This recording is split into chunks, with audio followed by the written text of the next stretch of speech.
These are the cutest hand sanitizers I have ever seen. There are 3 different scents. I was sent these to review from Bedazzled, so let me show you a closer look. They all look the same, so they look really cute together, decorating your dresser or your desk. The inner color of the liquid is slightly different color for the different scent. We have watermelon, peach, and berries. They've got gorgeous bedazzling all the way around.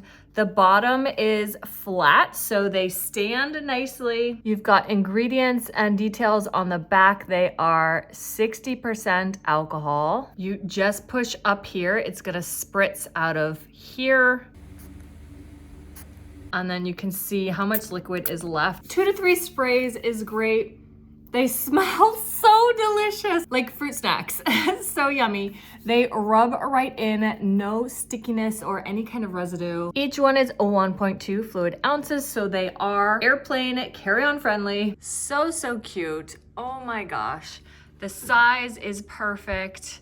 I love how they stand. They are just so gorgeous and useful, practical, gift, fun for like back to school. You can have your kid put these in their locker.